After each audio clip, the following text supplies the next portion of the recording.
by the name of creator. Thank you so much to open the video. Please listen to me what I say. বরাবর মতো আমি আবার আরেকটি video নিয়ে আপনাদের মাঝে হাজির হয়েছি। এখানে কিছু অঙ্ক রয়েছে, এই অঙ্কগুলো যদি আপনি ভালোভাবে পড়েন, একটু বুঝেন, তাহলে যে কোনো পরীক্ষায় আপনি 2 নাম্বার 3 নাম্বার ইনশাআল্লাহ 100% পাবেন। তাই অঙ্কগুলো আমি কথা না বলে অঙ্কগুলো চলে যাচ্ছি, একটু মনোযোগ সহকারে খেয়াল করুন। সহজভাবে সমাধান করব। ভাই অঙ্ক কিন্তু মুখস্থ করার বিষয় না, বোঝার বিষয়। একটু খেয়াল করুন, এখানে একটি জিনিস 24 টাকায় বিক্রি করলে 20% লাভ হয়। জিনিসটার ক্রয় মূল্য কত? এই অঙ্কটা আমি আপনাদেরকে বোঝাবো, একটু মনোযোগ সহকারে খেয়াল করুন। 20% লাভে মানে 100 টাকা 20 টাকা লাভ হয়, তার মানে 20% লাভে বিক্রয় মূল্য হবে 20% লাভে বিক্রয় মূল্য 20% লাভে বিক্রয় মূল্য 100 যোগ 20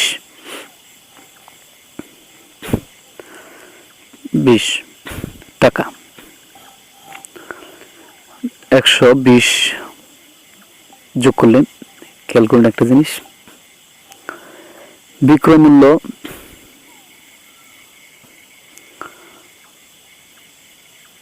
120 টাকা হলে ক্রয় মূল্য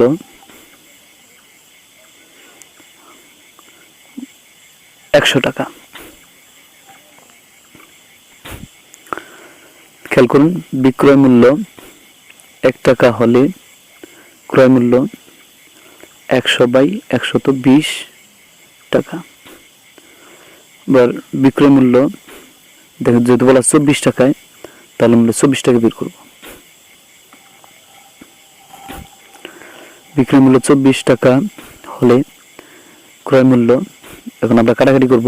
120 উপরে খেয়াল করুন, 100 গুণন 24 কাটাকাটি করেন, দেখেন 0 0 কাটা যায়, 12 2 24, 2 দিয়ে 110কে গুণ করলে 10 2 20 দেখাচ্ছি। 10 গুণন 2 সমান 20 টাকা। তাহলে এখানে সঠিক উত্তর হবে 20 টাকা। পরের অঙ্কটা খেয়াল করুন, একটি দ্রব্যের বিক্রয় মূল্য 92 টাকা, এতে বিক্রেতার লাভ হয় 15%। দ্রব্যটির ক্রয় মূল্য কত? তো এখানে খেয়াল করুন, 15% লাভে, অর্থাৎ 15% লাভে বিক্রয় মূল্য, তাহলে 15% লাভে বিক্রয় মূল্য, অর্থাৎ 100 টাকায় 15 টাকা লাভ হয়, তাহলে বিক্রয় মূল্য 115 টাকা হবে, যোগ 15 সমান 115 টাকা। এখন খেয়াল করুন, 100 বিক্রয় মূল্য 115 টাকা হলে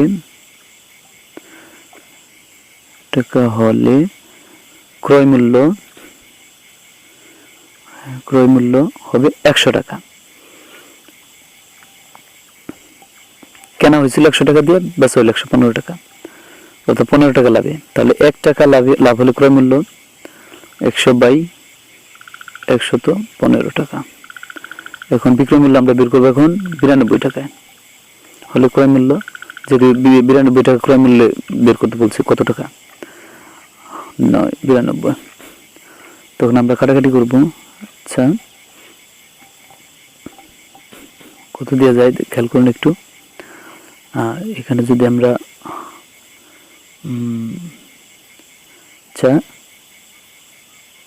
এখানে যদি আমরা 3 দিয়ে কাটি, তাহলে খেয়াল করুন 3 3 9 15 হয় না, 5 দিয়ে কাটতে হবে।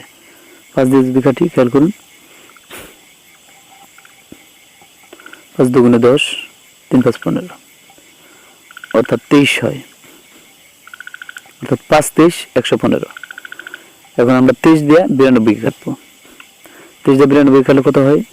4 23 92, 4 23 92, 4 দিয়ে 100 আমরা যেহেতু 5 আছে, 5 দিয়ে 100 কাটলাম 20, 4 20 দেখাচ্ছি। 80 টাকা। সঠিক উত্তর হবে 80 টাকা। সর্বশেষ একটা অঙ্ক খেয়াল করুন। একটি ব্যবসায়ী 12% লাভে কাপড় বিক্রি করে 1200 টাকা লাভ করে। সে কত টাকার কাপড় ক্রয় করেছিল? খেয়াল করুন, 12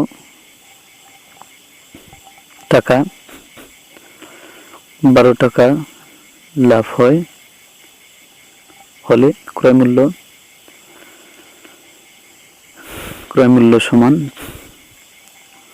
12 টাকা লাভ হলে যেহেতু ক্রয় মূল্য 100 টাকা, অর্থাৎ 12% লাভে 100 টাকায় 12 টাকা লাভ হয়, 12% লাভে, তাহলে 12 টাকা লাভ হলে ক্রয় মূল্য 100 টাকা। 1 টাকা লাভ হলে ক্রয় মূল্য 100/12 টাকা। এখন আমরা বের করব 1200 টাকা লাভ করে, 1200 টাকা লাভ হয়, কত টাকা ক্রয় করলে 1200 টাকা লাভ হয়? 1200 টাকা লাভ হলে ক্রয় মূল্য 12/100 গুণন, অবশ্যই বেশি হয়, 12 দিয়ে 12 করে কাটলে তাহলে 100। এখন আমরা 100 দিয়ে 100 কে গুণন করব। খেয়াল করুন একটু, 100 দিয়ে 100 গুণ করলে কত হয়? 100 গুণন 100, 1 4টে 0। সহজ গুণ করা সহজ উপায় এটা, একটু খেয়াল করুন। সঠিক উত্তর হবে 10,000 টাকা। ধন্যবাদ ভিডিওটি দেখার।